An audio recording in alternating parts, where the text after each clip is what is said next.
주와 같이 하려네. 주가 크신 은혜 내려 나를 항상 돌아보고 많은 영광 보여주며 나와 함께 하시네. 주의 인도하심 따라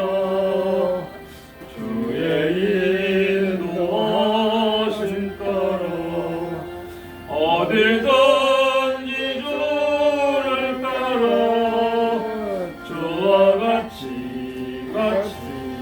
하려네.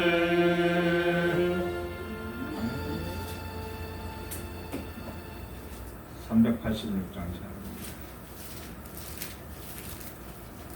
383장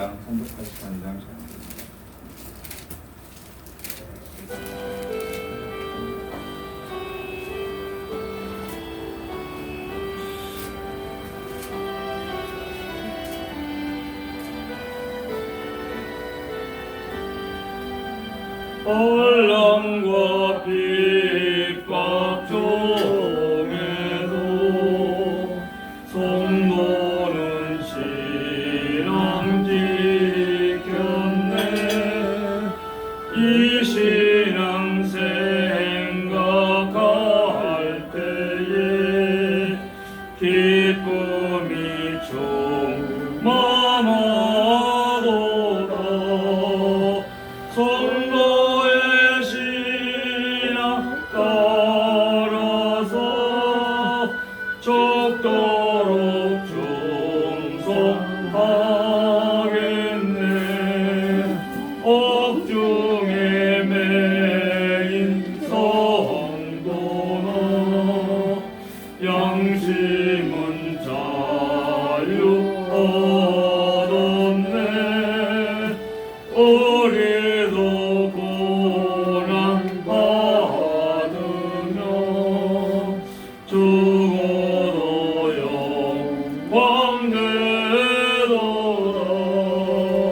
성도의 신앙 따라서 죽도록 충성하겠네. 성도의 신앙 본받아 온수도 사랑하겠네. 인자하노 행실로 이 신앙도 하리라. 성도의 신앙 따라서 죽도록 충성하겠네. 아멘.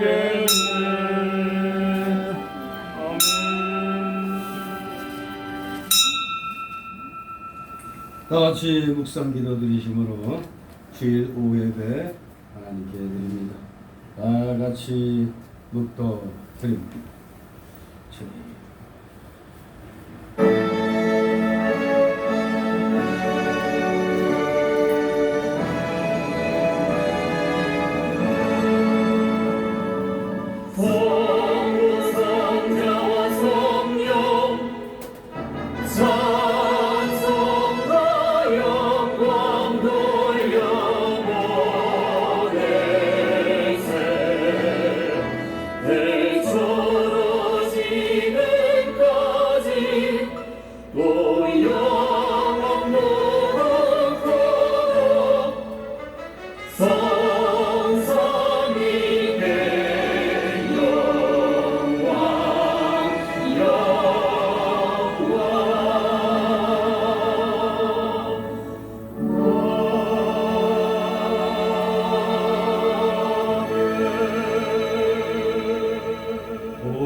여호와를 앙망하는 자는 새 힘을 얻으리니 독수리의 날개치며 올라감 같을 것이요 가름박질하여도 덤비지 아니하겠고 걸어라도 피곤치 아니하리로다.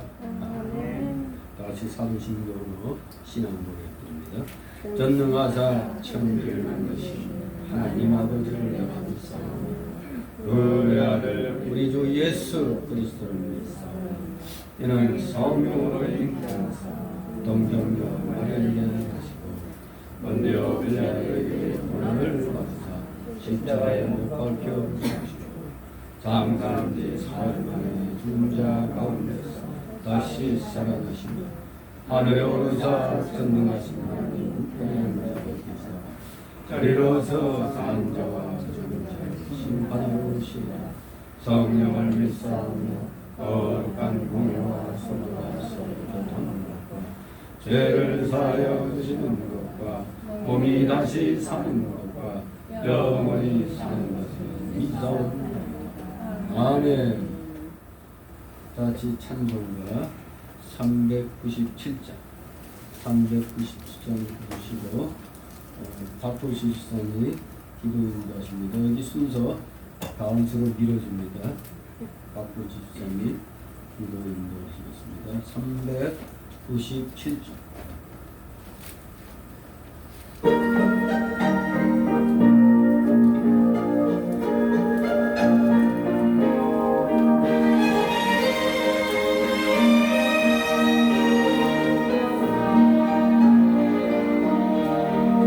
주는 사랑이여 나를 아파요 이 세상 모든 마음을 갖춰서 면하세 저 앞에 오른쪽 불을 맞사버리더라 주 예수 믿는 은혜로 온 세상이 너는 이기네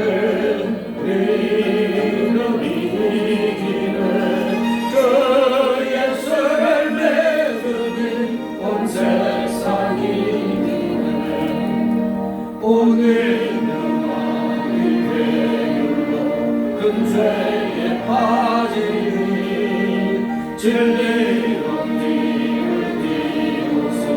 물기고 의지 참믿고 의지하면서 없이 나갈때 주 예수 믿는 힘으로 온 세상이 이기네 너는 이기네 너는 이기네 그 온 세상이 이기네 끝까지 이긴 자에게 이곳을 느끼고 또 영생 복을 주시니 참 기쁜 일세 이러는 세상 지나서 저 천성 가도록 주 예수 믿는 힘으로 온 세상이 이기네 너는 이기네 너는 이기네 주 예수 믿으니 온 세상이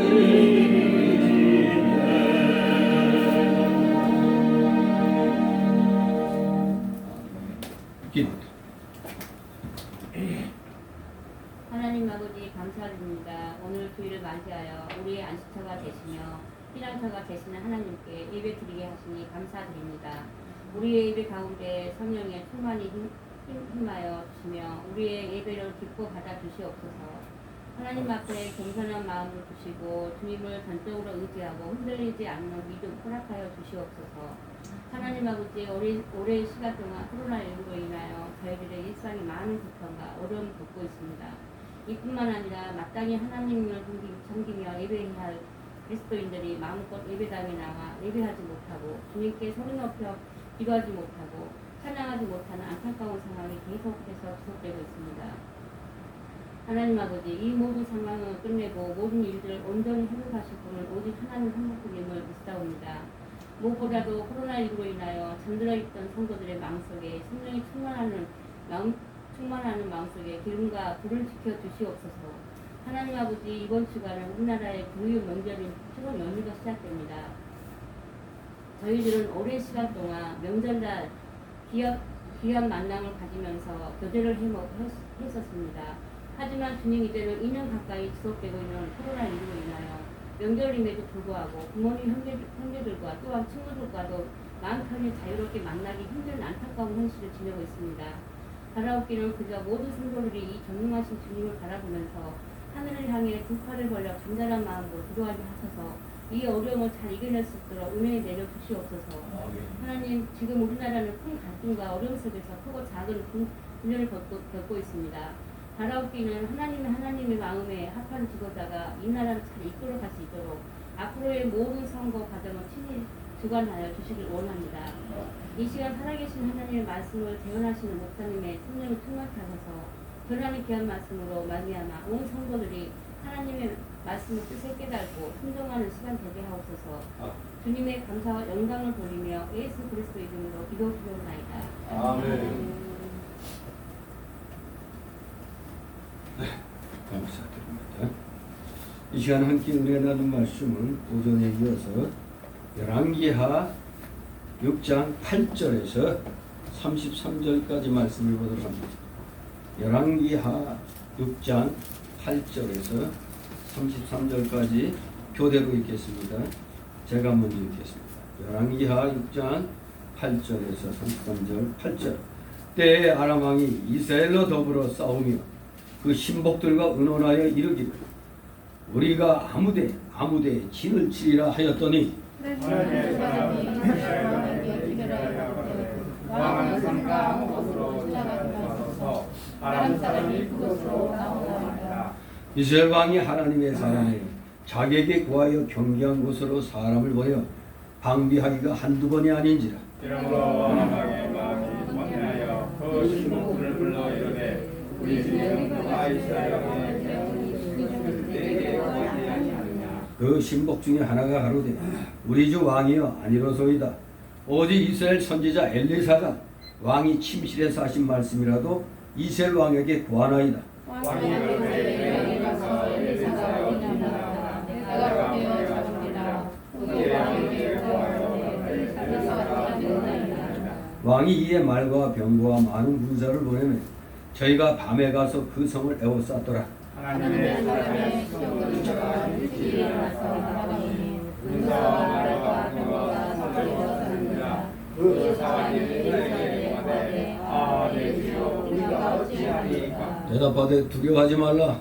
우리와 함께한 자가 저와 함께한 자보다 많으니라 하고 기도하여 가되 여호와여 그들의 저희를 위하여 하옵소서 하니 여호와께서 그 사람의 눈을 여시매 저가 보니 불려와 병거가 산에 사격하여 엘리사를 물었더라. 아람 사람이 엘리사에게 내려오매 엘리사가 여호와께 기도하여 가로되 원컨대 저 무리의 눈을 어둡게 하옵소서 하며 엘리사의 말대로 그 눈을 어둡게 하신지라. 엘리사가 저에게 이르되 이는 그들이 아니요 이는 그 성도가 아니니 나를 따라오라. 내가 너희를 인도하여 너희의 천사들로 나아가라 하고 저희를 인도하여 사마리아에 이르리라. 사마리아에 들어갈 때 엘리사가 하로되 여호와여 이 무리의 눈을 열어서 보게 하옵소서 하니 여호와께서 저희의 눈을 여시매 저희가 보니 자기가 사마리아 가운데 있더라. 이스라엘 왕이 저희를 보고 엘리사에게 이르되 내 아버지여 내가 치리이까 내가 치리이까. 대답하되 치지 마소서. 칼과 활로 사로잡은 자인들 어찌 치리이까. 떡과 물을 그 앞에 두어 먹고 마시게 하고 그 주인에게로 돌려보내소서. 왕이 이하여 신분을 많이 베풀고 저희가 먹고 마시며 놓아보느니 저희가 그 주인에게로 돌아가자. 이로부터 아람 군사의 이후에 아람 왕 벤하닷이 그 온 군대를 모아 올라와서 사마리아를 에워싸니 아람 사람이 사마리아에 와서 성전에 함께 있어서 나비 머리 하나에 살치게 되리요 한 군데 한 일병에 살치게 이스라엘 왕이 성 위로 통과할 때 한 여인이 외쳐 가로되 나의 주 왕이여 도우소서. 왕이 가로되 여호와께서 너를 돕지 아니하시나 내가 스스로 너를 돕느냐 바람바람으로 말미암아 포도를 들러 말미암아 또 가로되 무슨 일이냐.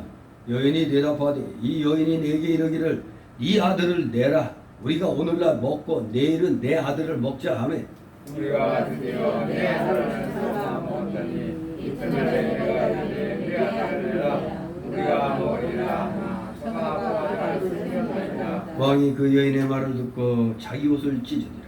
저와 성 위로 지나갈 때에 백성이 본즉 그 속살에 붉은 배를 입었더라. 왕이 여름에 사바사들의 예사의 머리가 오늘날 궁금해 서 있으며 하나님이 내게 머리에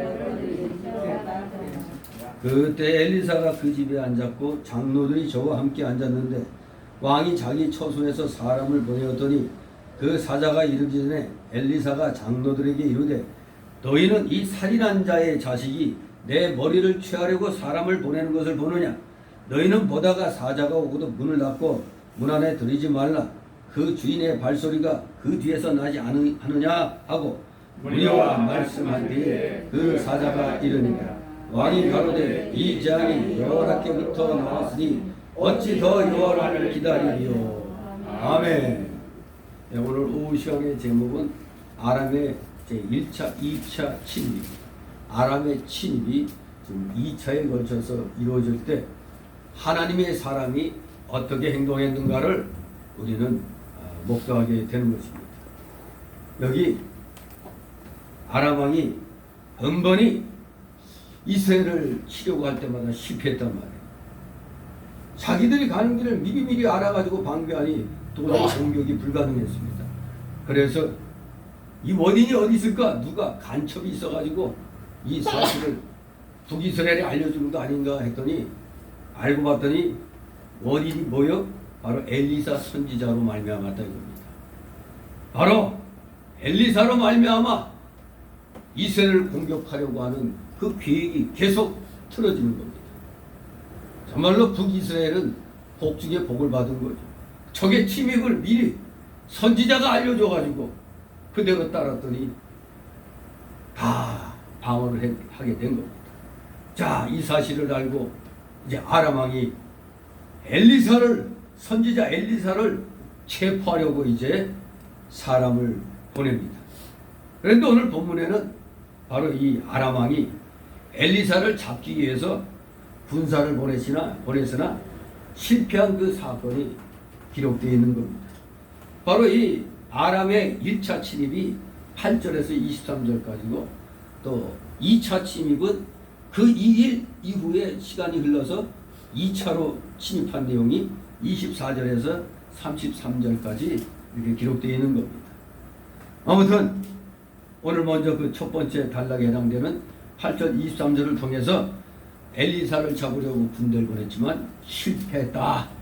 이 실패한 사건이 기록되어 있는 겁니다.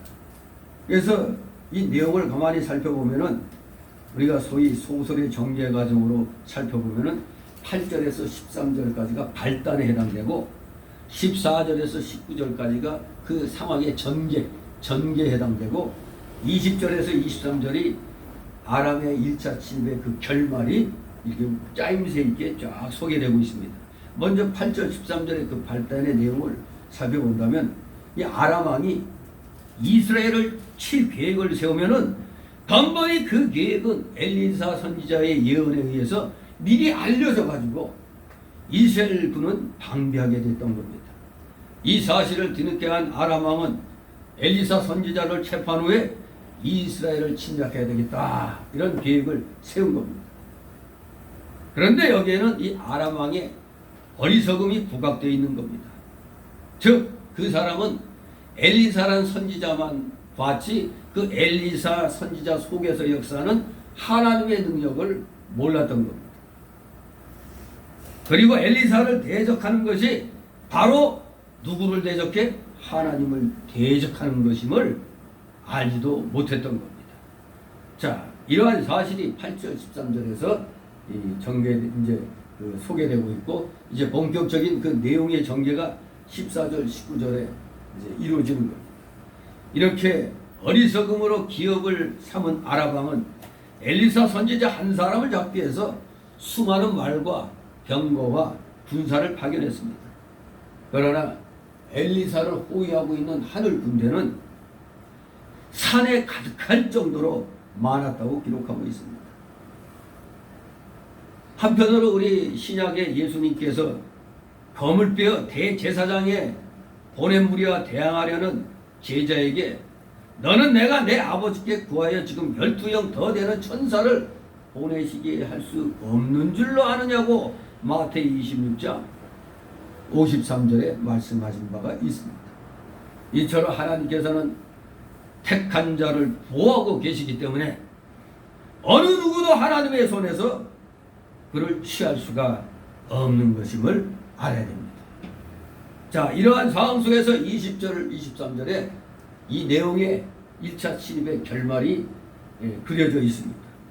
결코 아람 군대는 칼 한 번 사용해보지 못하고 힘 하나 못 쓰고 그대로 이스라엘 군대의 포로가 되어버립니다.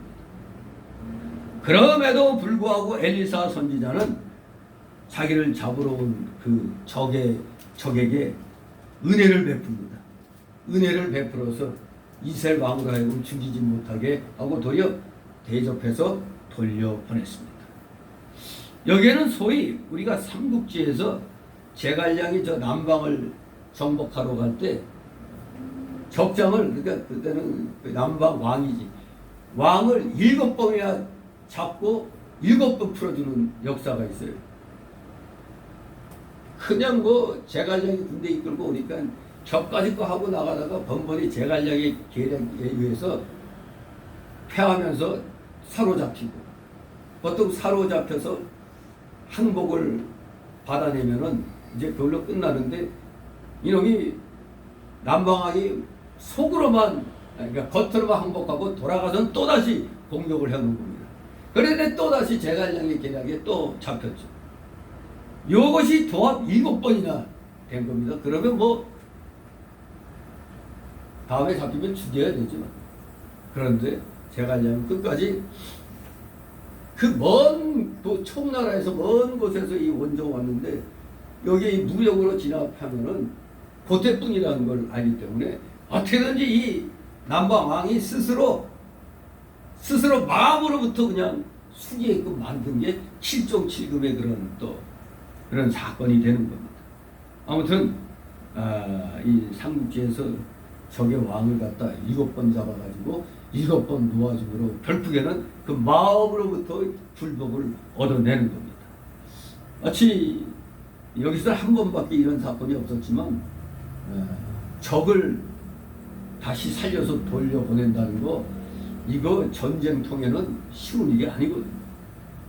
아무튼 그러한 내용을 연상케 하는 정략 차원의 그 의도 또한 인간적으로 볼 때는 내포되어 있다고 보죠. 하지만 그것보다도 원수의 악을 악으로 갚지 아니하고 선으로 대갚아서 승리한 사실, 악을 선으로 이겨서 승리한 사실을 이 1차 아람의 1차 침입 때 이것을 부각을 시키고 있는 겁니다. 자, 그러면 우리 먼저 1차 침입 8절 23절까지 아람의 1차 침입.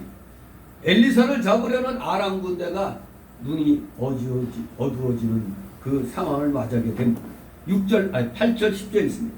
때 아람 왕이 이스라엘과 더불어 싸우며 그 신복들과 의논하여 이르기를 우리가 아무데 짐을 치라 하였더니 하나님의 사람이 이스라엘 왕에게 기별하여 가로되 왕은 산과 아무 곳으로 지나가지 마소서. 아람 사람이 그곳으로 나오나이다. 이스라엘 왕이 하나님의 사람이 자기에게 구하여 경계한 곳으로 사람을 보내 방비하기가 한두 번이 아닙니다. 아멘. 지금 아람 왕이 수차에 걸쳐서 이세를 쳤는데 번번이 실패를 했다고 기록하고 있습니다. 바로 그 이유가 뭡니까? 엘리사 선지자가 이스라엘 왕에게 아람 왕이 쳐들어오는 길을 그냥 쳐들어온다는 그것만 알려준 게 아니라 어느 경로를 거쳐서 온다는 걸 알려줘가지고 방비를 잘하게 했기 때문에 도저히 이스라엘을 정복할 수가 없었던 겁니다. 한마디로 이 하나님의 사람 엘리사의 명성을 듣지 못한 이 아람 왕의 그 우매함이 패배를 자초했다는 것을 우리가 알 수가 있는 겁니다. 즉 그는 엘리사의 그 선지를 근동 지역에 널리 퍼져 있던 그저 단순한 그냥 점술사의 점괘로 알았던 겁니다. 선지자적인 그러한 일을 하고 있는 걸 생각하지 못하고 그냥 근동에 많이 널려 있는 무당이나 뭐 이런 점술사들의 점괘로만 알고 있었어요. 그래서 전능하신 하나님의 역사임을 깨닫지 못했기 때문에 지금 이제 어리석은 짓을 하게 됩니다. 11절 13절 있습니다. 그러므로 아람 왕의 마음이 분노하여 그 신복들을 불러 이르되 우리 중에 누가 이스라엘 왕의 미응이 된 것을 내게 구하지 아니하느냐. 그 신복 중에 하나가 나오되 우리 중 왕이여 아니로소이다. 오직 이스라엘 선지자 엘리사가 왕이 침실에서 하신 말씀이라 이스라엘 왕에게 고하나이다. 왕이 가로되 너희는 가서 엘리사가 어디 있나 보라. 내가 보내어 잡으리라. 하기 왕에게 고하여 가로되 도단에 있나이다. 아멘. 자, 이 우매한 아람 왕 하나님이 어떤 분이신도 깨닫지 못하고 그저 왜 우리가 공격할 때마다 저기 어떻게 저렇게 알고 방어를 할까? 야, 이거 내 밑에 이놈들 가운데 간자가 있나 보다. 즉 첩자, 옛말로 첩자, 오늘날로 간첩이 있다. 그래서 우리 아람 군대를 이스라엘 왕에게 보고하는 놈이 있나 보다. 그래가지고 그 신복들을 다 불러가고 이제 소위 알리바이를 이제 추적을 하는 거죠. 그렇게 따져 물었더니 그 신복 중에 하나가 왕의 의심에 대해서 풀어주고 있죠. 뭐라고 얘기합니까? 이스라엘은 선지자가 있어서 아람 군대의 모든 사정을 이스라엘 왕에게 가르쳐주기 때문에 우리가 공격하려고 가면 미리 다 방어하고 있어서 우리가 실패한 것입니다. 이렇게 얘기를 합니다. 여러분, 여기서 오늘날에 그저 신령한 것만 좋아하는 목회자들은 아니 하나님의 선지자가 왜 이런 것까지 간섭하나 그렇게 생각할 거 아니에요. 그 중요한 지금 이 내용입니다. 이게 오늘날 우리 목회자는 뭐 몇 직을 지금 대항하고 있죠? 3직을 지금 대항하고 있는 겁니다. 무슨 직? 왕직, 제사장직, 선지자직을 대행하고 있어요. 그런데 누가 뭐라고 해도 우리 대한민국 목회자들은 왕직과 제사장직은 잘하고 있어요. 근데 뭐에 우매하죠? 선지자직을 하는 데 있어서는 그렇게 우매할 수밖에 없습니다. 한마디로 하나만 알고 둘은 모르는 그런 일을 벌이고 있습니다. 나라가 위기에 몰려 있을 때 누가 그 나라의 위기를 구했습니까? 선지자가, 하나님의 사람이 구한 것입니다. 오늘날 목사들은 이렇게 중차대한 사명을 갖고 있는데 맨날 산속에 들어가서 도 닦는 소리만 하고 있어요. 그러면 목사 되면 안 되잖아요. 중이 돼야지. 왜 목사가 돼가지고 열심히 애국운동하려는 목사가 성도를 방해를 합니까? 모르면 가만히 있으면 돼요. 모르면은 무슨 구약 때 이런 모두 구약의 모든 건 예수님이 다 완성하셨기 때문에 우리는 그런 게 관여하지 않는다. 헛소리를 하고 있습니다. 우리가 구약 그래서 안 배워요? 구약을 다 배우잖아요. 근데 구약의 제사법, 절기법, 의식법 이런 것들은 예수님에 의해서 다 완성이 됐기 때문에 필요가 없는 겁니다. 그래서 폐지된 거랑 똑같아요. 하지만 그 속에 담겨있는 교훈, 내용에 대한 교훈은 오늘날 그대로 살아있는 겁니다. 그래서 우리가 십계명을 이렇게 공부하고 또 배우는 거 아닙니까? 만약에 구약이 필요 없다면, 다 이루어졌기 때문에 필요 없다면 십계명도 우리가 볼 필요 없죠. 이미 다 이루어졌는데 뭘 우리가 그 제멋대로 신앙생활하면 되겠죠. 분명히 우리는 구약을 무시하면 안 됩니다. 구약에는 또 굉장히 풍요로운 그 교훈이 우리에게 남아있는 겁니다. 여기 하나님의 사람이 국가가 위험할 때 국가를 지킬 수 있도록 그 이스라엘 왕에게 하나님의 이름으로 그 정보를 주는 겁니다. 저 하나님이 꿈과 환상으로 엘리사에게 보여주셨기 때문에 엘리사가 그래서 왕에게 일러줄 수가 있는 것입니다. 진실로 이러한 놀라운 역사가 이스라엘에게 있다는 것을 아람 왕이 미처 깨닫지 못했다가 선지자 때문에 그런 다 얘기를 듣고 이제 군사를 보내서 먼저 저놈부터 제거해야 되겠다. 이렇게 마음 먹고 눈에 보이는 엘리사만 봤지 그 속에서 역사하시는 하나님의 능력을 등한시하고 있었던 겁니다. 다 14절 15절 있습니다. 왕이 이에 말과 병거와 많은 군사를 보내매 저희가 밤에 가서 그 성을 에워쌌더라. 하나님의 사람의 수중두는 자가 일찍 일어나서 나가보니 군사와 말과 병거가 성을 에워쌌느니라. 그 사원이 엘리사에게 말하여 내 주여 우리가 어찌하리까. 아멘. 또 16절 17절 같이 있습니다. 대답하되 두려워하지 말라. 우리와 함께한 자가 저와 함께한 자보다 많으니라 하고 기도하여 가로되 여호와여 원컨대 저의 눈을 열어서 보게 하옵소서 하니 여호와께서 그 사람의 눈을 여시매 저가 보니 불말과 불병거가 산에 가득하여 엘리사를 들렀더라. 아멘. 이제 아람 왕이 엘리사 선지자를 잡으려고 많은 군사와 말과 병거를 동원해서 엘리사가 있는 도단의 성을, 도단이라는 성을 에워쌌습니다. 자, 이런 상황에서 뭣도 모르는 엘리사의 그 사원, 오늘로 말하면 비서가 아침 일찍이 뚝 나가봤다가 깜짝 놀라버린 겁니다.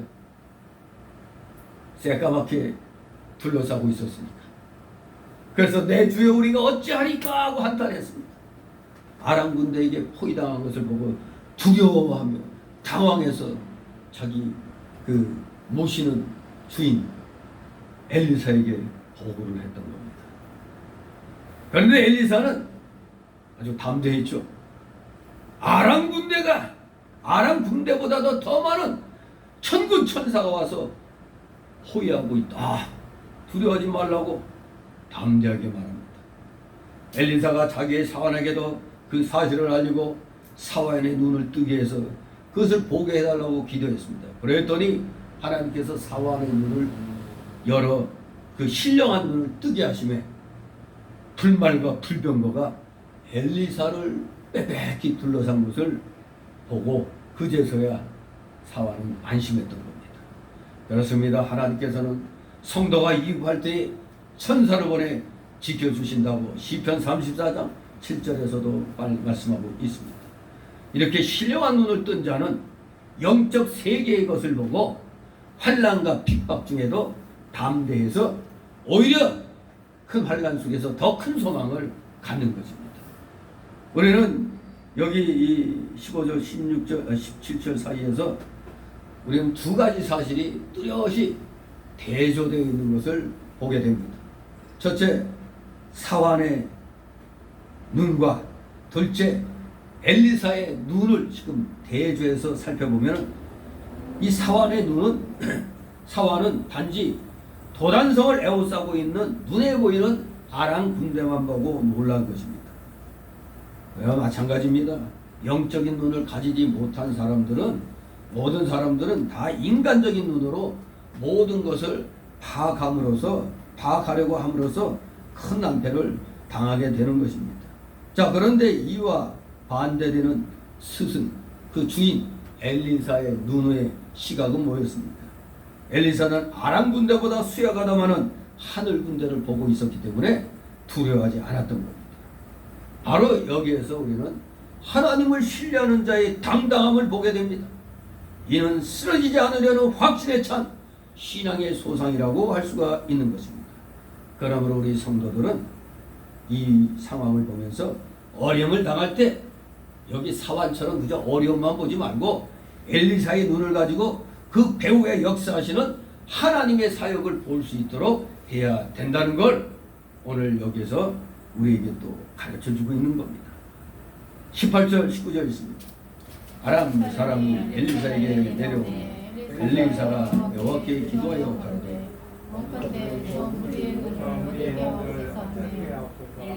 엘리사의 말로 그를 어둡게 하시니라.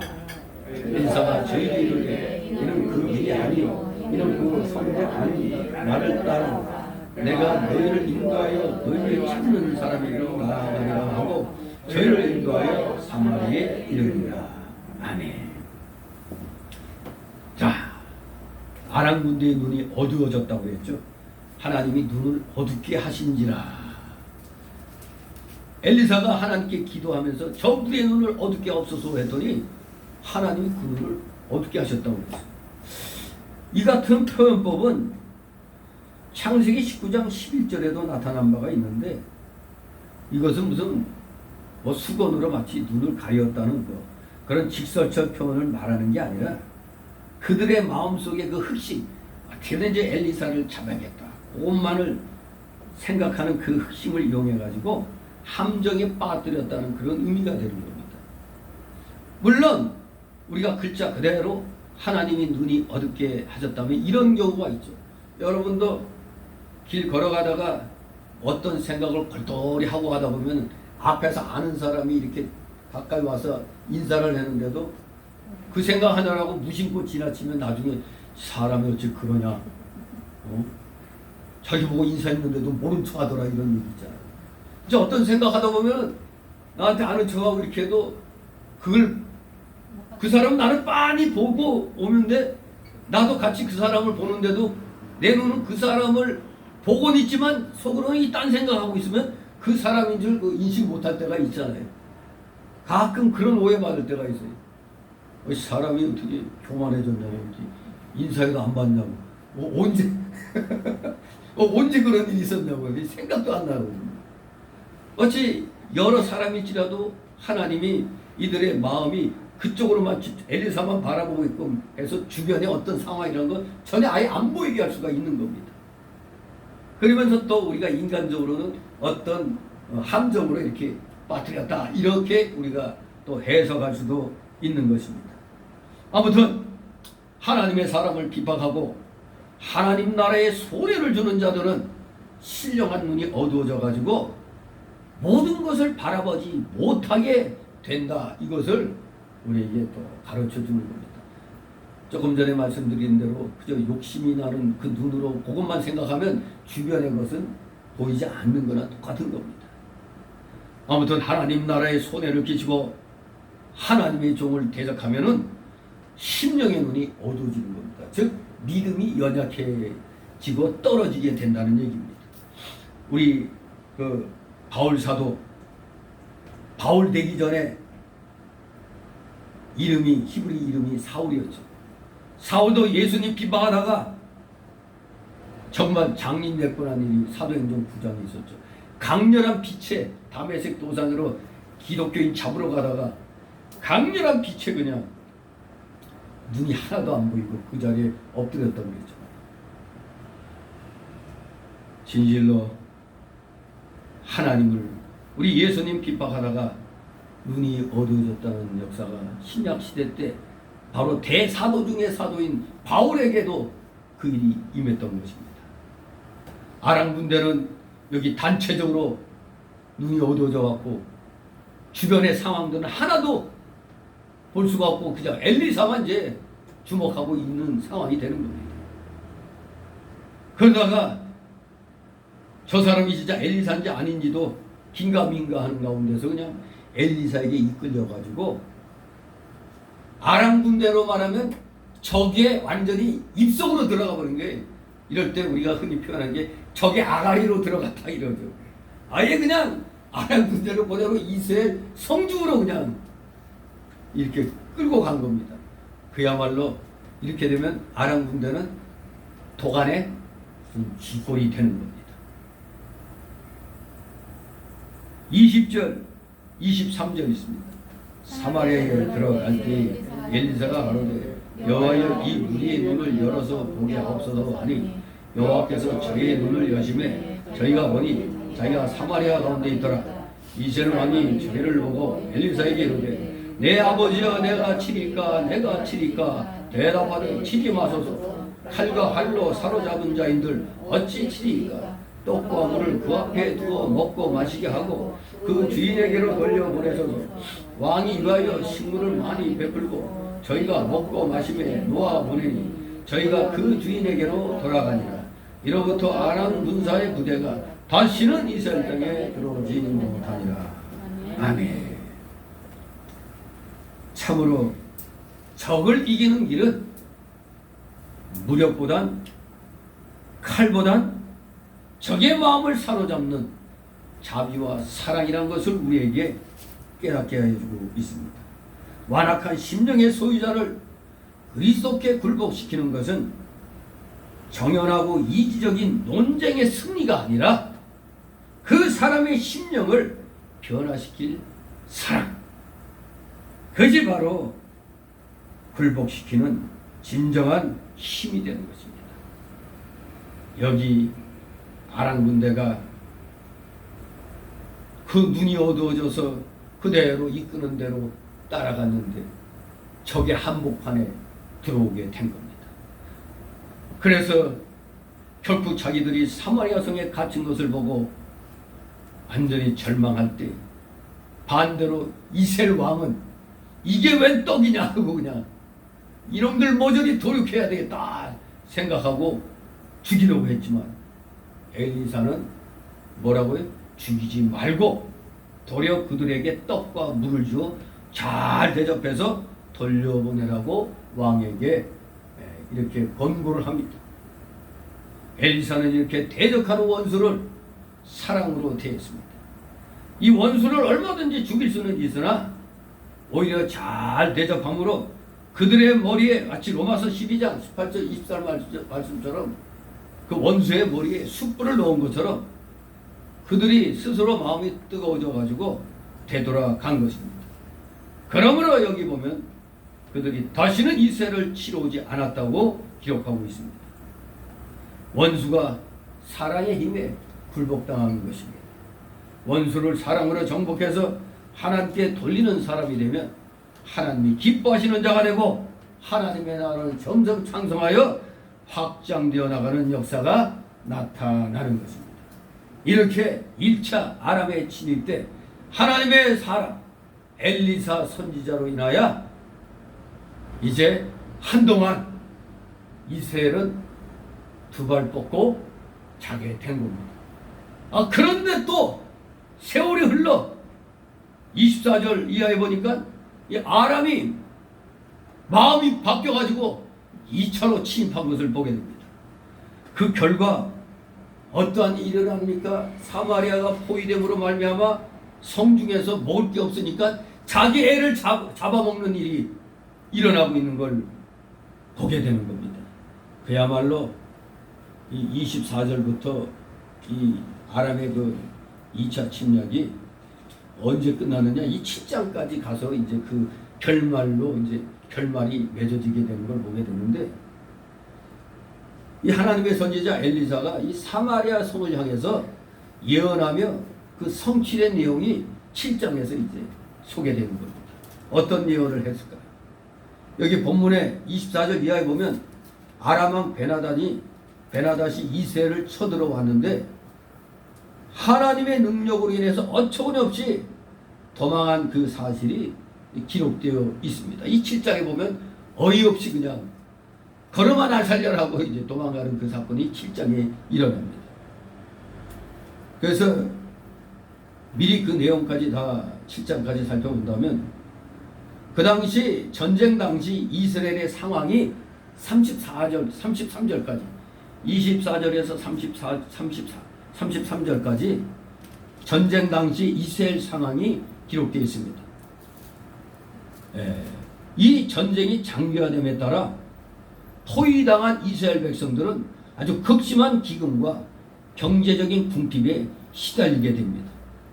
그런데 이스라엘 백성이 아람으로부터 이러한 어려움을 당하게 된 것은 사실 하나님의 뜻이었어요. 아니 어떻게 하나님 백성이 이렇게 고통당하도록 하나님이 하셨을까? 그게 어떻게 하나님 뜻일까? 이유가 있습니다. 왜냐하면은 이스라엘 왕, 북이스라엘 왕이 여로보암의 죄를 쫓아, 즉 북이스라엘을 건국한 그 여로보암 왕의 죄를 쫓아서 이스라엘로 하여금 범죄했기 때문이라고 13장 1절 3절에 기록하고 있습니다. 결코 한동안 침략이 없었는데 하나님이 다시 아람 군대를 2차로 침략시킨 이유는 이스라엘 사람들이 하나님 앞에 죄를 졌기 때문에 그런 거죠. 죄를 끊어내야 되는데 그 이스라엘을 건국한 왕이 저질렀던 그런 모습들을 그대로 답습을 하고 있었기 때문에 하나님께서 범죄한 하나님 백성을 그 죄악으로부터 돌아오도록 하기 위해서 징계를 하시는 방법이 또 이러한 방법이 있는 것입니다. 이러한 하나님의 징계는 죄에 대한 공의의 시인과 동시에 하나님 백성에 대한 사랑의 실천입니다. 아이고 그런 사랑 2번 받았다가 뼈도 안 남아나겠죠. 지금 우리나라도 우리 기독교에 대한 하나님의 징계라고 볼 수가 있어요. 그렇게 많은 은혜를 베풀어 주셨건만 처음과는 다르게 다 그저 자기 교회만, 자기만 이런 이기주의적인 그런 교회들이 돼버렸잖아요. 무조건 큰 교회, 이 대형주의로, 대형화로 그냥 기울어지고 물질로 그냥 모든 게 판단되는 그런 방향으로 가니까 더구나 또 예배는 다 망가졌죠. 어디서 열린 예배 같은 썩어 빠진 걸 받아들여가지고 뭐 예배는 재미있어야 된다고, 젊은 애들이 흥겹게 춤을 출 수 있어야 된다고, 교회가 뭐 젊은 사람들만 위한 겁니까? 남녀노소 다 동일하게 하나님 앞에 나오는 데가 예배, 그 교회인데, 예배당인데 무슨 오늘날 하면은 노인들이 있는 교회는 죽어가는 교회라고 그러고 젊은이가 나오는 교회는 이제 한참 끼는 교회라고, 그냥 인본주의 시각으로 그렇게 판단을 해요. 물론 젊은 사람이 하니까 이 교회 진짜 창성할 그 소질이다. 노인네가 많은 교회는 이 교회는 이미 이제 슬슬 기울어져 간다. 이건 일종의 그 눈에 보이는 그런 현상일 뿐입니다. 아무리 젊은이가 많아도 몸된 교회를 위해서 헌신할 생각을 하지 않으면, 비록 노인일지라도 교회를 위해서 헌신하는 그런 교회보다는 이건 질적으로 떨어지는 거죠. 젊은이라고 그냥 젊은이 비유 맞춰준다고 드럼으로 따랑탕 트이고 전자기타로 짜자자장 해대고 그냥 무슨 클럽에 온 것 같이 만들어버리면 그게 살아있는 예배라고, 이런 정신 나간 목사들이 있다 이겁니다. 열린 예배가 뭔지도 모르고 그러니까 사람이 많이 모인다 갖고 다 흉내내는 거예요. 그걸 받아들이고부터 더욱더 물질적으로 빠지는 겁니다. 세상적으로 빠지는 거예요. 거기에 대한 하나님의 경고에 왜 그런 식으로 하니까 말씀보다는 자꾸 흥미 위주의 그런 방향으로 교회들이 나가잖아요. 그러니 하나님이 매를 드실 수밖에 없는 겁니다. 국민들의 판단력이 없어지는 거예요. 바보들 아닙니까?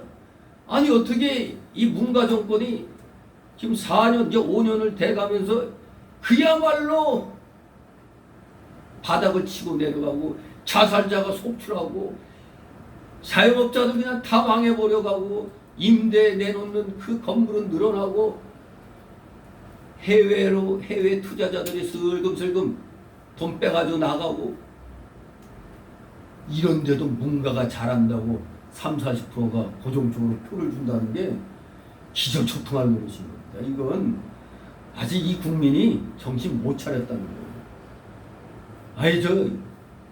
이재명인지 뭔지 아는 그 희한한 인간, 일주일 만에 만들어 놓은 그 회사에 자본금 5천만 원밖에 안 되는 회사로 그냥 3년 만에 몇천억을 수익 올리는, 이 말이 되는 거예요. 그런 회사로 만들었다. 그것도 거기 그 양식 고백한 그 같이 참여했던 한 시의원인가 성남시 의원인가 이미 정해졌었다고. 1위로 정해졌었대. 수의계약 해버렸잖아요. 이미 정해졌고 무슨 어떤 큰 이변이 없는 한 그래도 대덕돼 있었다고. 생각해보세요. 5천만 원 자본금 가지고 설립한 회사가 어떻게 저 대법관 하던 사람이 공무로 들어오고 뭐 그 쬐그만 회사 알지도 못하는 회사 텐데 어떻게 거기를 알고 이놈저놈 다 들어 집어넣었어요. 세상에 거기에 또 천하동인인가 또 그런 회사까지 또 만들어가지고 뭐 화천대유에서는 몇백억을 이득을 남기고 500 몇십억을 남기고 또 그 자회사 그 천하동인을 통해서 몇천억씩 다 분배해 가졌다니 기가 막히죠. 로또도 이런 로또가 어디 있어요 이거. 그랬더니 이걸 이 뻔뻔한 놈이 뭐 이거 국힘당 때 저질러진 국힘의 게이트라고 또 헛소리를 해. 그러니까 또 홍가가 뭐라고 그랬어요. 홍씨 누구죠 홍씨? 준표 아저씨 있잖아. 그 양반이 또 뭐 천철살인적인 말을 했죠. 마치 하는 짓거리가 무상연애로 그 대응하는 그 법과 같다. 무상연애가 뭐예요? 그 영화배우 김부선 씨하고 뭐 썸띵 있는 그거 돈 한 푼 안 주고 돌았다는 거 그거 그래서 무상연애 하듯 그걸로 대응하고 있다고 헛소리 한다고 이렇게 얘기하죠. 아무튼 우리나라가 이상하게 된 게 무슨 국민들이 그렇게 수없이 비리 저지르려고 인간성이 개똥같이 된 인간을 지지한다는 것부터가 희한한 거예요 지금. 어쩌면은 우리 야당에서는 이재명이 나오면은 그냥 그야말로 땅 짓고 헤엄치는 식으로 될 수가 있다는 얘기가 돼. 왜? 저렇게 엉망으로 그 죄악이 많은 그 약점이 많은 자가 나오면은 정말 잘 물고 늘어지면은 뭐 될 수가 없잖아요. 이제 인간도 아닌 것처럼 보일 텐데. 그러니까 지금 대개문 쪽에서도 지금 비상회의를 하는 거 아니? 뭔가 좀 이거 이렇게 이게 잘못하면 이거 안 되겠다. 떨어지더라도 이낙연 쪽으로 몰아야 된다. 이런 분위기가 있다는 거예요. 그래서 지금 문씨들이 문가 지원하는 자들이 막 그쪽으로 몰린다는 거예요. 그냥 왜냐면 이재명 갖고는 너무 비리가 막 자기 편에서 볼 때도 너무 이게 엉망이니까 너무 그게 비리가 많아가지고 지금 더블당에서는 아마 이 대표주자 교체 작업으로 지금 들어가는 거 아닌가 하는 그런 생각을 하게 돼요. 아무튼 나라가 이꼴된 거 국민 탓이에요. 어떻게 그거 분별을 못합니까? 어떻게 보면은 그 지금 찍어주고 있는 지지하는 30-40%는 이건 생각이 없는 인간들이에요. 조금이라도 더 나쁜 짓 한 놈을 우리 지도자로 뽑아야 된다는 거랑 똑같은 거예요.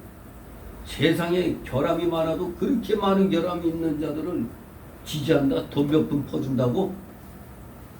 돈 몇 푼 퍼주는 거에 양심을 다 팔고 있어요. 이러니까 하나님이 진노하지 않을 수 있습니까? 기독교인이 1000만이면 뭐예요? 거기서 빛과 소금 역할을 하는 기독교인이 얼마 없다는 거 아니에요? 그런 자들이 교회 나오니까 뭘 얼마나 갖다 바쳤기에 감투 주고 말이에요. 신앙생활도 제대로 안 한 것 같은데 직분 주고. 이건 징벌받아 마땅한 겁니다. 하나님의 징계를 받아 마땅한 거예요. 지금 우리는 그 하나님의 진노 속에 있어요. 이걸 깨닫고 정말 내년에 정말로 좀 하나님을 두려워할 줄 아는 자, 이런 자가 이 나라 지도자가 되어야 되는 겁니다.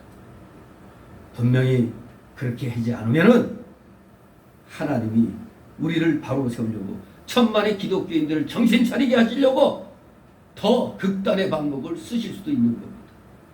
정신 차리지 못하면은 죽어 마땅하잖아요. 하나님 앞에 바로 해야 됩니다. 그래서 여러분 한 사람 한 사람이 중요한 겁니다. 그래서 침묵하면 안 된다고 하는 거예요. 목회자들은 여기 엘리사와 같이 시국이 중차대한 위기 속에 있다는 걸 자꾸 알려야 되잖아요. 그래야 대비할 수 있는 거 아니에요. 대비. 그래야 막을 수가 있잖아요. 그런데 모두 교회에서는 그런 얘기하는 거 아니다고 이러니까 애국의 목소리를 내는 목사들은 사이비같이 취급당하죠. 목사가 왜 쓸데없는 그런 얘기를 해. 지들이 세계 3대 칼빈주의 신학자인 아브라함 카이퍼나 칼빈보다도 더 위에 있는 줄로 착각하는 모양이에요. 저들의 논리대로라면 자신들이 지금 몸담고 있는 이 개혁주의를 벗어나야지. 개혁주의 나 안 한다 해야 되는 거예요. 칼빈주의 나 못 믿겠다 해야 되는 거예요. 근데 어디 가든 또 큰 소리 친다고 나는 말씀 중심의 개혁주의야 칼빈주의야 외치고 있어요. 그러면서 하는 짓은 그저 불교인이 하는 얘기나 해대고 있으니까 이게 됩니까? 나 그 사람들 여기 이거 8절에서 23절 내용을 어떻게 설교할 건가? 그런데 간섭하는 거 아니라고 해놓고 여기 보니까 엘리사는 그냥 왕에게 계속 조언하고 있잖아요. 왕이 죽이려고 할 때도 죽이지 마시오. 대접하라고. 사사건건 지금 이스라엘 왕이 하는 걸 제재하고 있잖아요. 아무튼 예나 지금이나 하나님의 일꾼의 그 말을 없이 여기는 자들은 징계받을 수밖에 없습니다. 그 국민은 망할 수밖에 없는 겁니다. 진실로 역으로 말하면 하나님이 우리 기독교인들을 한국의 대한민국 기독교인들 사랑하시기 때문에 깨닫도록 하시기 위해서 지금의 이런 어려운 상황이 악한 자가 거짓 선동해서 정권 잡게 해가지고 오늘 이 시간까지 왔잖아요. 인간은 퇴임하는 날까지 김정은을 위해서 몸살할 정도로 지금도 뛰는 거예요. 지금도. 그러니 세계 여러 나라에서 정상적인 사고방식을 가진 지도자를 볼 때 저 미친놈 아니야? 또라이로 보고 있어요 지금. 기가 막히잖아요 저게 도대체 어느 나라 저거. 그러니까 저거 북한 대변인이냐 이런 말을 하는 거죠. 국민들은 안중에도 없습니다. 안중에도 없습니다. 악해도 이렇게 악한 이 쓰레기 정권은 처음 봅니다. 이런 자들은 이 대한민국에 없었어요. 이런 정의연인가 뭐 그 외교부 장관 그 미친 놈은 또 그 도요 아주 친중을 선언하대. 그 놈은 정말로 또라이들로 가득 차 있어요. 이러니 망해도 싸다는 소리가 들리는 겁니다. 왜? 저런 자들을 돈 몇 푼 준다고 찍어주니까. 이미 세금 안 내는 40% 50% 요 정도 해당되는 사람들은 주는 쪽을 찍어줘요. 그러니까 이미 투면 풀수록 표는 굳어진다고 생각하는 거예요. 저들이. 이거를 갖다 우리 기독교인들이 깨우쳐줘야 되는 거예요. 너 돈 몇 푼 받아봤다고 저런 인간들 찍어주면 안 돼요. 옛날에 그 DJ가 한 말이 있어요. 주는 거 받되 표는 나한테 찍어. 주니까 받긴 받아야지. 그러나 표는 똑바로 날 찍어라. 저 어쩔 수 없이 그냥 세금 막 그냥 두들겨서 빼가지고 그 찔끔찔끔 조금씩 나눠주는 거기에 지금 혹하고 있는데 속으면 안 됩니다. 우리 기독교인들은 과감하게 하나님을 두려워하지 않는 저 공산주의 사상 가진 자들은 절대 이 나라에서 두 번 다시 권력의 상충부에 주소는 안 되는 거예요. 이거는 우리의 미래의 우리 후손들을 위해서도 기필코 이거 두 번 다시 사회주의 공산주의 사상 가진 자들이 이 나라의 지도자급으로 올라오는 건 정말 막아야 됩니다. 이건 이러면 죽습니다. 그랬더니 하나님이 오늘날 우리에게 징계 내린 겁니다. 여기 이스라엘 백성들에게 하나님이 징계 내리신 것도 이 하나님을 더욱더 경외하는 삶을 살라고 그랬더니 똑같이 그냥 그 왕들의 그 하나님을 없이 여기던 우상숭배 그 죄에 그대로 그냥 빠져갖고 나가니까 하나님이 이렇게 다시 아람 군대는 그때 은혜를 입어가지고 야 이스라엘은 쳐선 안 된다. 이래가지고 한동안 뜸했었던 겁니다. 한동안 뜸했다. 옛날에 어떤 노래가 있는 것 같은데 한동안 뜸했었지. 예. 한 2, 3년간 뜸했습니다. 왜냐면 1차 침입이 BC 857년경에 845년경에 일어났어요. 845년경에 일어났는데 이 아람의 그 2차 침입은 그보다도 이제 조금 후에 이제 일어나게 되는 겁니다. 아무튼 진실로 하나님의 진노로 말미암아 뜸했던 아람의 침략이 다시 일어난 겁니다. 정신 차리게 하시려는 하나님의 뜻이었던 겁니다. 그러므로 우리 성도들은 징계를 싫어하거나 경히 여기지 말고 끝까지 참고 잘 견뎌내야 하나님의 자녀로 인정받게 되는 것입니다. 이렇게 33절까지가 전쟁 당시의 그 이스라엘 상황이었어요. 7장 1절부터는 엘리사가 예언한 것이 이제 성취되는 그러한 일들이 기록되어 있는 겁니다. 자, 그러면 24절, 25절 읽습니다. 이후에 아람 왕 베나닷이 그 온 군대를 모아 올라와서 사마리아를 에워싸니 아람 사람이 사마리아를 에워싸므로 성중이 크게 들려서 나귀머리 하나에 금 80세겔이요 합분대 4분의 1갑에 5세겔이요. 아멘. 아람 왕 베나닷이 직접 온 군대를 거느리고 와서 사마리아 성을 에워쌌습니다. 그러므로 사마리아 성이 크게 굶주려 죽을 지경이 되었던 겁니다. 한동안 침략하지 않았던 아람 군대가 왜 다시 쳐들어왔느냐?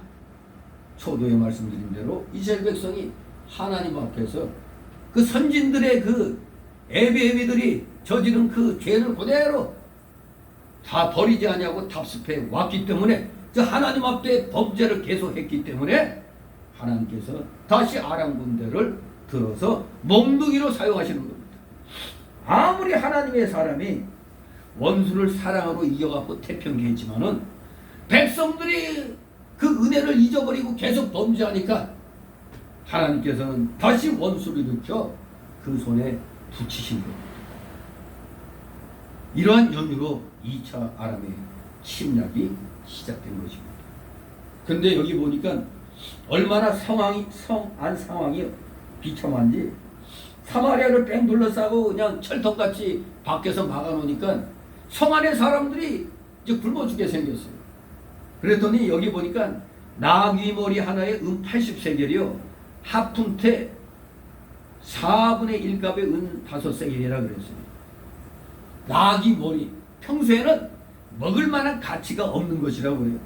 근데 양식이 핍절하자 은으로 80세겔이나 되는 고가가 되어버린 거예요. 은으로 하잘것없던 나귀머리 하나 값이 은으로 80세겔이 되는 겁니다. 은 1세겔은 11.4g이라고 그래요. 은 1세겔이 11.4g이니까 은 80세겔은 곱해보니까 912g 정도가 나옵니다. 900, 거의 1kg 가까이 되네요. 오늘날의 시가로 계산하면 한 4, 50만 원 정도 되는 거예요. 나귀 새끼 하나, 머리 하나 먹으려고 4, 50만 원을 줘야 되는 거예요. 그거는 오늘날 우리에게도 올 수가 있는 거예요. 북한을 갖다 꽁꽁 막아버리니까 북한 주민들 어때요? 그야말로 장마당까지 그냥 막아놓으니까 그야말로 굶어 죽을 상황이 돼버린 겁니다. 오죽하면 10년 군 복무도 7년인가 8년으로 줄여가지고 내보낸대잖아요. 근데 내보낸다고 소위 말하는 조기 전역이지 내보낸다고 고향 앞으로 가는 게 아니야. 다시 일찍 그 전역시키는 사람들을 모아서 어디 탄광 같은데 그냥 단체로 그냥 배당을 해버리는 거예요. 배정을 해버리는 거예요. 그러니까 그 군인들이 군 출신들이 분노 조절이 지금 안 되고 있다는 거예요. 지금 군대 갔다 오면 노동당 가입이 1순위가 되는데 그 꿈을 안고 군대 복무를 거의 10년 가까이 해나가는데 조기 전역을 시키는 바람에 더구나 고향에도 못 가고 이 탄광이나 이런 데를 가니 지금 이북의 그 군 출신들 이런 사람들이 지금 완전히 그냥 꼭지가 돌아갈 정도라고 그래요.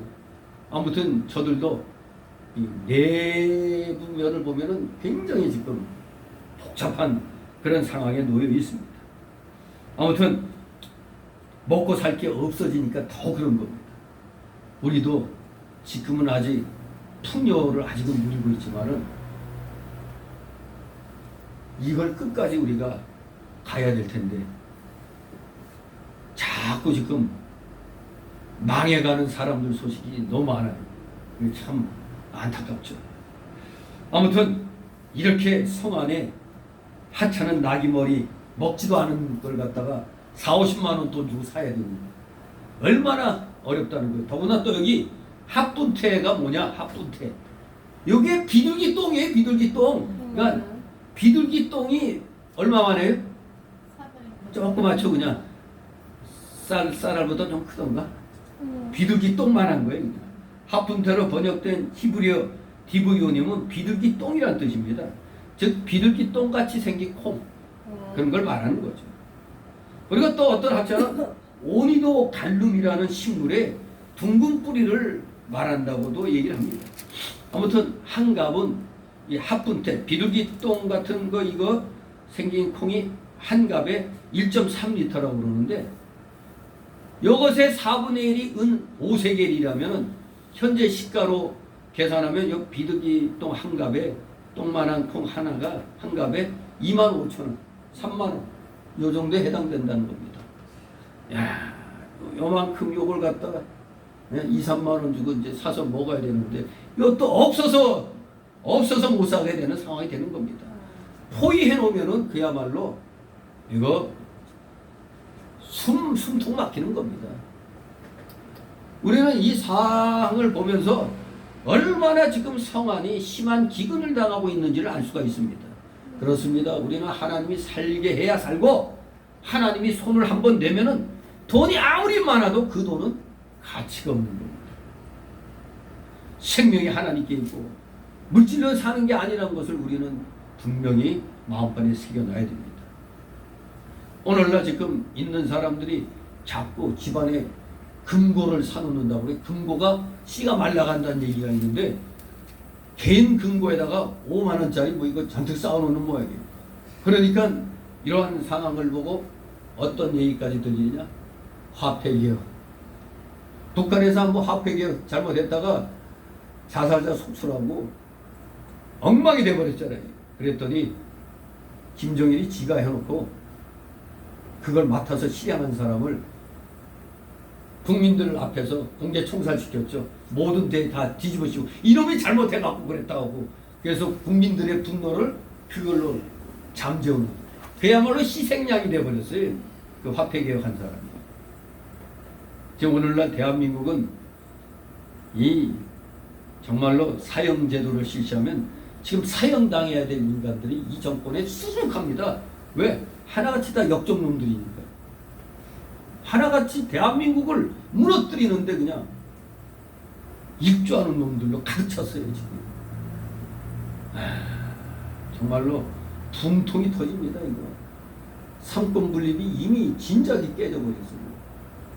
그러니까 그 교수들이 이 대한민국은 유사 전체주의 단계에 있다가 이미 전체주의 단계로 들어갔다고 해요. 히틀러가 지배하던 그 독일같이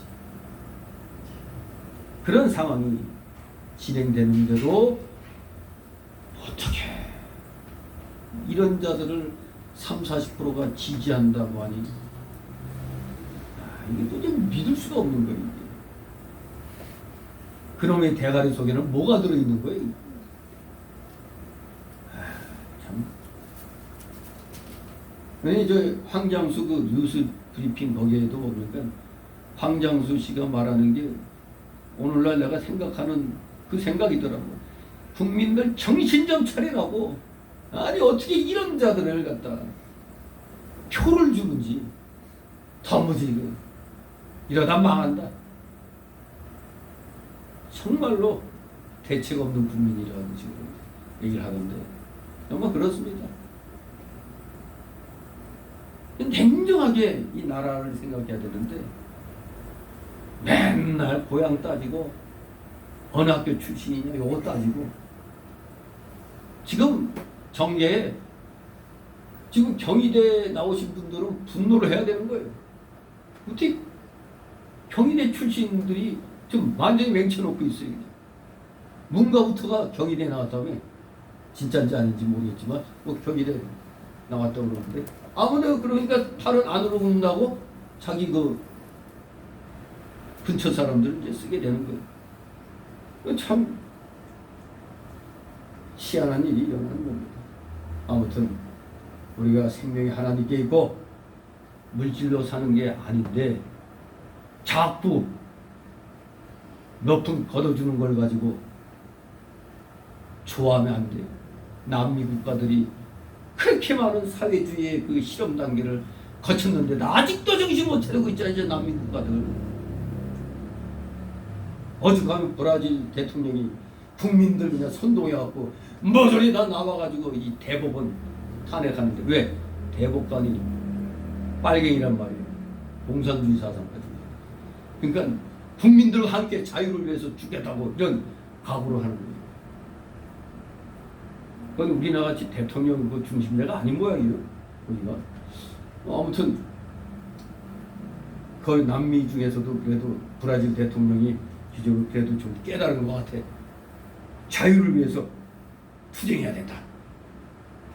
뭔가 이건 남미도 다 이 사회주의 물이 들어가지고 공산주의 물이 들어가지고 망해가는데도 저러고 있으니까.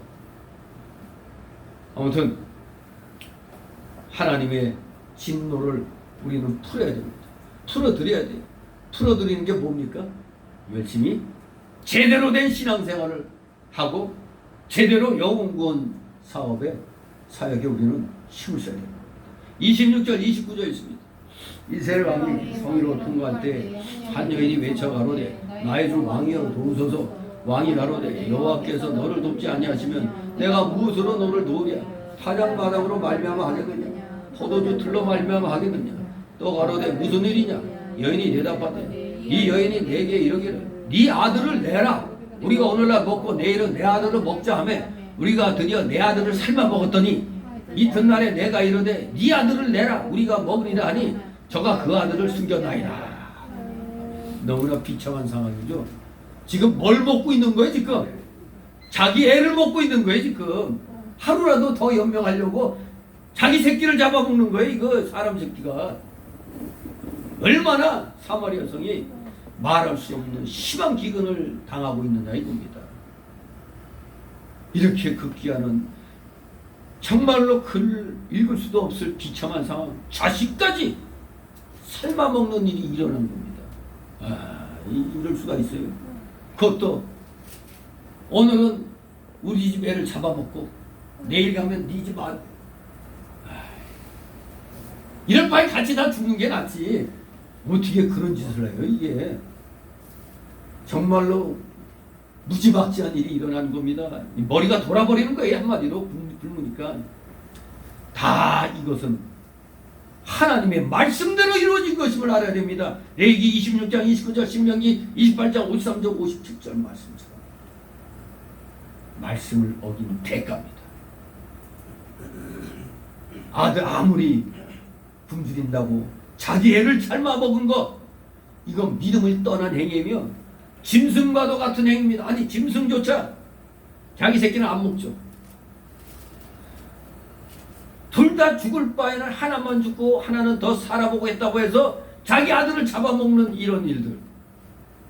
이 사상은 그야말로 남이야 죽든지 살든지 나 하나만 살면 된다는 이기주의요. 아주 극단적인 개인주의인 것입니다. 오늘날도 자기가 살기 위해서 남을 죽이는 사람이 많죠. 자기가 잘 되기 위해서 다른 사람을 매장하고 다른 사람의 것을 사기 횡령하는 사람도 있습니다. 이 대표적인 일은 사기 탄핵을 해가지고 멀쩡한 일원 한 푼 먹지 않은 대통령을 무슨 경제적 공동체니 또 뭐 묵시적 청탁이니 말도 안 되는 법전에도 없는 용어 써가지고 감옥에 가둔 지 벌써 5년이 되버렸어요. 5년이 되고 아주 악한 놈들 아닙니까? 대한민국을 사회주의 공산주의 국가로 만들려고 한 번도 경험해보지 못한 것을 경험토록 하겠다. 그 말이 저는 처음부터 저런 놈이 되면 헐나게 보는 거예요. 한 번도 경험하지 못했다니. 우리가 경험하지 못한 게 뭐예요? 공산주의 그 사회 아니에요. 그것도 없잖아요. 근데도 멍청한 인간들이 30%가 찍었으니 뭐 발표는 41%라지만 그 포기한 사람들까지 다 합치면 한 30% 정도 되는 거예요. 그 사람들 숫자까지 넣으면 포기한 사람도 9%까지 넣으면은 41%로 당선됐다고 그러지만 30몇 프로에 해당되는 거예요. 참 기가 막히죠. 이렇게 악한 자들이 정권을 잡으니 정말로 그냥 브레이크 없이 질주하죠. 나라 망하는 길로 질주하고 있습니다. 자, 다른 사람을 죽을 구덩이에 몰아넣으면 자기가 살고 안 몰아넣으면 자기가 죽을 경우에 다른 사람을 죽을 구덩이에 몰아넣는 게 바로 오늘날의 이 정권에 살고 있는 모든 사람들의 생활이 되어버리는 것 같아요. 내가 살기 위해서 남을 죽여야 되는 이런 상황으로 지금 몰아가고 있습니다. 장차 지금 그러지 않아도 장차 말세 환란 때가 되면은 마태 10장 21절 24장 10절에 뭐라고 그랬어요? 아들이 아버지를 죽는 데 내주고 어머니가 딸을 딸이 어머니를 며느리가 시어머니를 시어머니가 며느리를 아버지가 아들을 죽는 데 내어준다고 그랬습니다. 환란 때는 자기가 살기 위해서 가까운 사람이라도 잡아주는 겁니다. 자기가 죽더라도 형제를 사랑하고 아끼는 마음이 있어야만 안 내어줄 수가 있는 겁니다. 근데 나는 귀한 존재야 하면 내가 귀하면 남도 귀한 줄 알아야지. 다른 사람의 생명을 내 생명같이 귀히 여기고 내가 죽어도 다른 사람을 살리고 아끼는 정신이 우리 기독자들에게 있어야 되는 겁니다. 대번에 나에게 해가 돌아오면 내가 안 그랬다고 저 사람이 시켜서 그랬다고. 근데 보니까 이 원조가 누구요? 내 탓이 아니고 남의 탓이에요. 누구요? 아담이요. 하와네. 우리에게는 불리해지면 그렇게 본능적으로 그런 쪽으로 가요. 그러니 우리가 훈련을 해야 됩니다. 주의 영광을 위해서라면 내 자신을 희생해서라도 하나님의 영광이 드러나는 일을 해야겠다. 이게 훈련돼야 되는 겁니다. 그냥은 되는 게 아니에요. 많이 훈련을 쌓아야 되는 겁니다. 30절 있습니다. 왕이 그 여인의 말을 듣고 자기 옷을 찢으니 저가 성위로 지나갈 때 백성이 먼저 그 속살에 붉은 배를 입었더라. 아멘.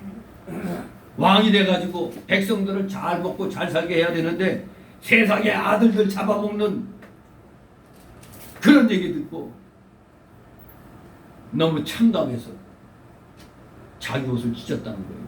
아니 송사로운 여인들이 아니 어제 내 아들 삶아 먹고 그 대가로 오늘은 이쪽 아들 삶아 먹기로 했는데 안 내놨습니다.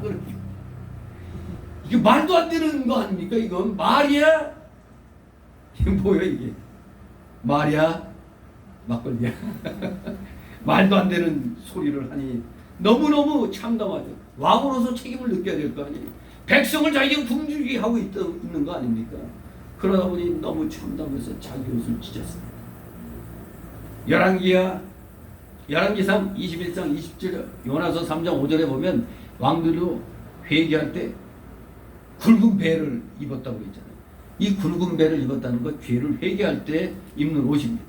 여기 이스라엘 왕이 굵은 배옷을 입은 것은 너무너무 기근이 심해서 백성이 다 죽게 되니 아 내가 왕으로서 이렇게 못할 일을 하고 있구나 하면서 이제 비로소 하나님께 회개하는 태도를 붉은 배옷을 입고 보여준 겁니다. 31절 있습니다. 왕이 가로되 사밧의 아들 엘리사의 머리가 오늘날 그 몸에 붙어 있으면 하나님이 내게 보리의 벌을 내리실지로다 아니라. 아멘. 아 근데 회개한다고 배옷 입은 자가 지금 뭐라고 그러고 있어요? 선지자 엘리사의 목을 자르겠다는 말을 하고 있습니다. 엘리사의 머리가 오늘날 그 몸에 붙어 있으면 하나님이 내게 보리의 벌을 내리실지로다.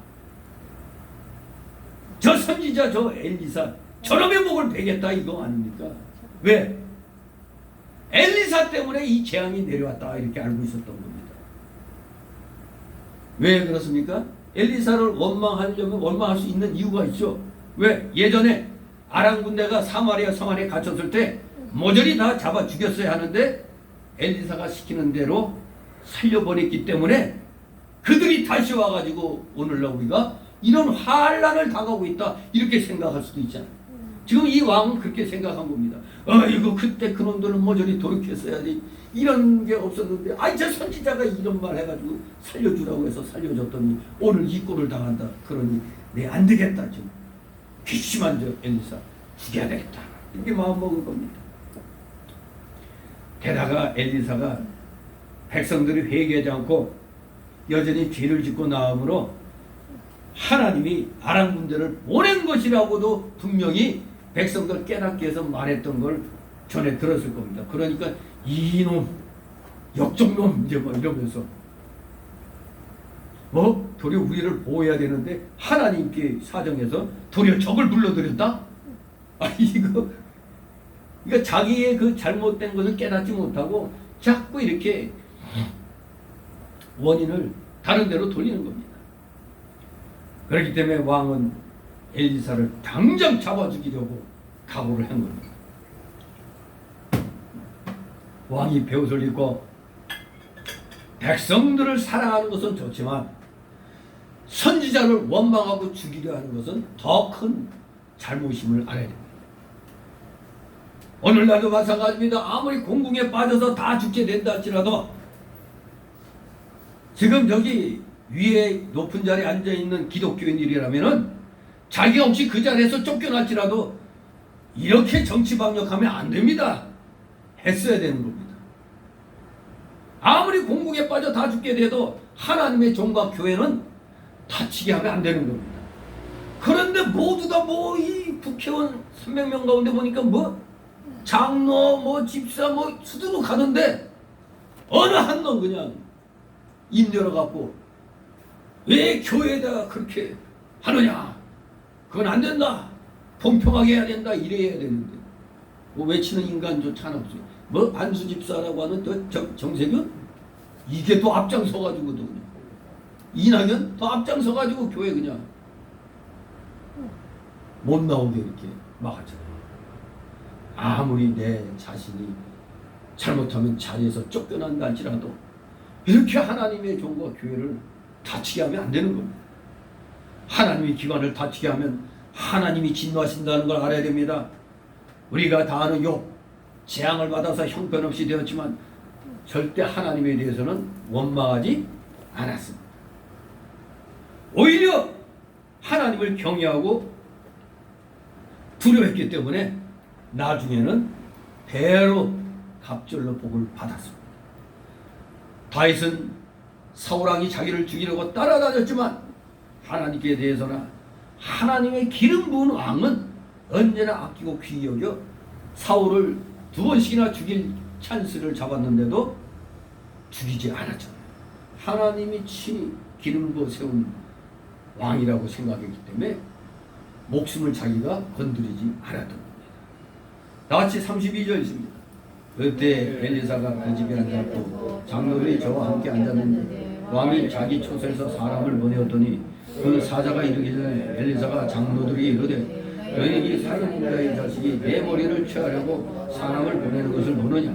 너희는 보다가 사자가 오도 문을 닫고 문 안에 들이지 말라. 그 주인의 발소리가 그 뒤에서 나지 아니하느냐 하고. 아멘. 엘리사는 이스라엘 왕이 자기를 잡으려 한다는 그 사실을 성령의 감동으로 미리 알고 있었던 겁니다. 그러면서 그 자를, 그 왕을 뭐라고 표현했습니까? 살인한 자의 자식이라고 얘기합니다. 이스라엘 왕은. 이게 무슨 말입니까? 살인한 자의 자식. 이 표현은 그 역사가 요세푸스에 의하면은 아합의 아들 요람을 가리킨다고 합니다. 아합의 아들 요람. 왜냐하면 이 요람 왕이야말로 혈통적으로나 기질면에서나 광폭한 살인자 아합 왕의 친아들이기 때문이었습니다. 아합, 북이스라엘의 또 악명 높은 왕압의 아합 아니에요. 그 아합 왕의 친아들이 요람이었습니다. 그러므로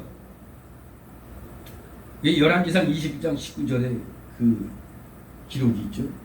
그런데 이 살인자의 자식이란 말은 사실 무슨 족보상의 어떤 구체적인 인물을 가리키는 표현이라고 해석하기보다는 살인자와 같은 인간, 살인자와 같은 인간, 포악한 인간 등의 비유적인 표현으로 해석할 수가 있습니다. 즉 엘리사는 지금 자기를 잡으러 온 이스라엘 왕이 살인한 자와 같은 자라, 포악한 자다, 이렇게 지적을 하는 겁니다.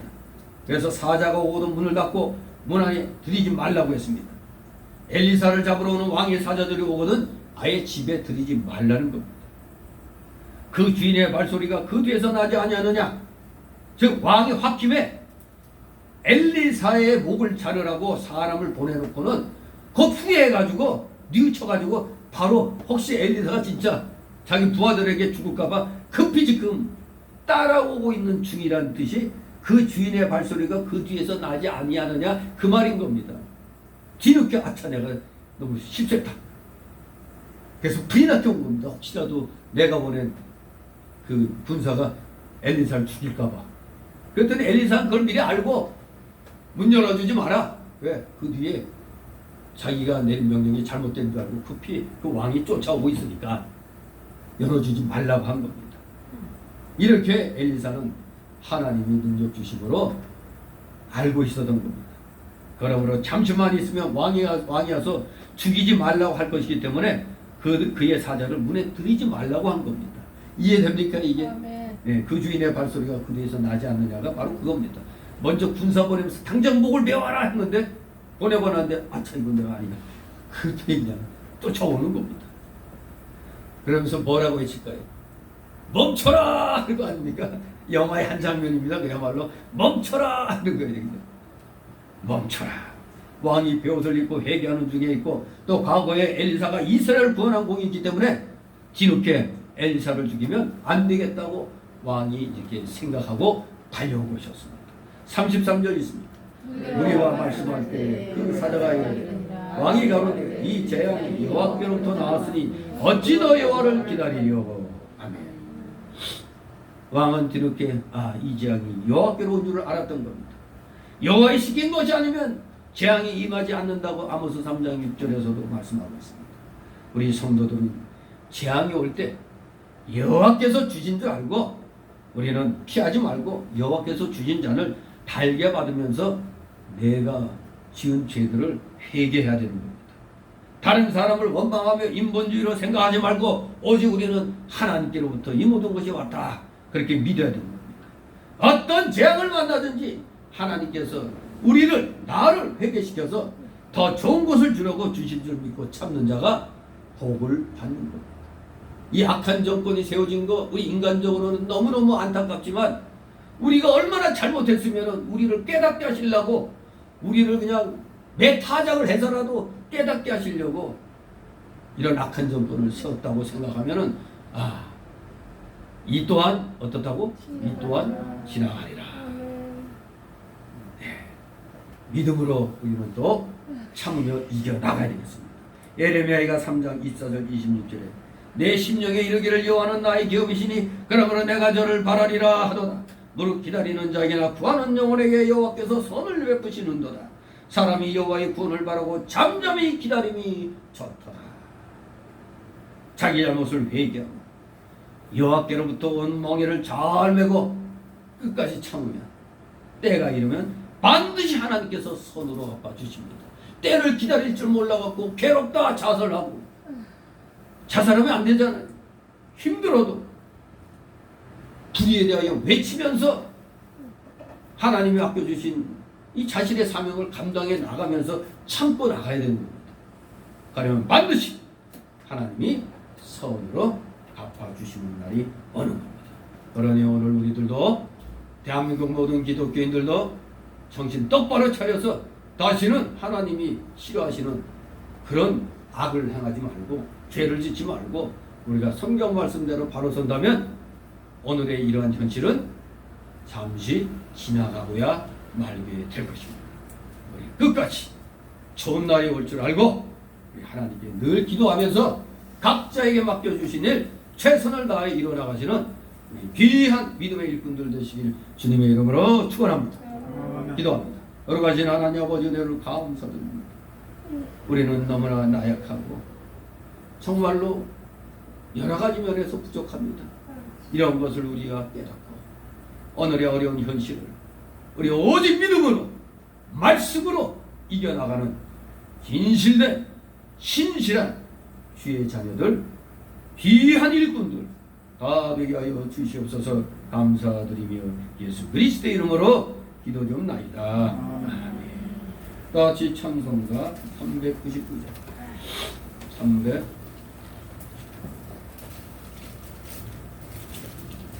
399장 찬송가입니다.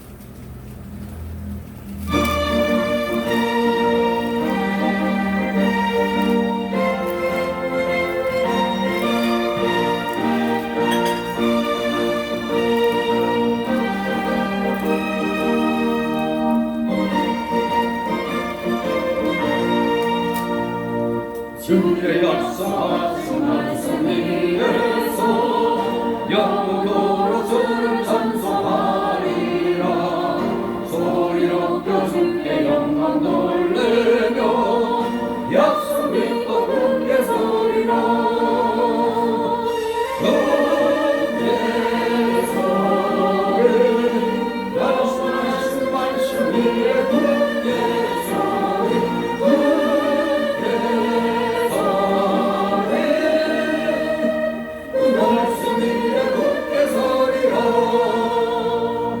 주의 소리 약속하신 말씀 위에 굳게 서리 세상 영적에게 없을 바람 때에 말씀으로 힘써서 이기며 약속 믿고 굳게 서리라. 굳게 서리 영원하신 말씀 위에 굳게 서리 굳게 서리 그 말씀 위에 굳게 서리라. 주의 약속하신 말씀 믿으소 영원하신 주의 사랑이 믿고 성령으로 힘써 싸워 이기며 약속 믿고 굳게 서리라. 굳게 서리 영원하신 말씀 위에 굳게 서리 굳게 서리 그 말씀 위에 굳게 서리라. 주의 약속하신 말씀 위에서 영영 인도하는 대로 행하며 주님 품에 항상 안식 얻으며 약속 믿고 굳게 서리라. 굳게 서리 영원하신 말씀 위에 굳게 서리 굳게 서리 그 말씀 위에 굳게 서리라. 아멘. 주기도문으로 마칩니다. 하나님 계시는 내미로 기름을 받으시오며 나라의 마음이시며 뜻이 하늘에서 이룬 것 같이 땅의 소리를 들으시고 오늘 하는 일에 너희는 시를 주시고 우리가 우리의 주인을 살고 우리의 죄를 사하여 주시고 우리를 시험에 들게 하지 마옵시고 만하게 수고하소서. 우리의 나라와 권세와 영광 아버지께 영원히 있사옵나이다. 아멘.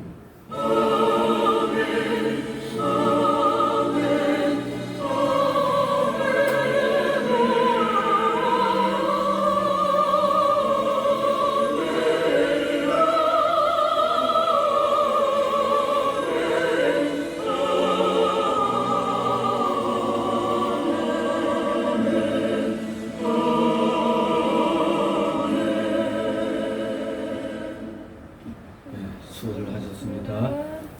추석 연휴 잘 지내시기 바랍니다.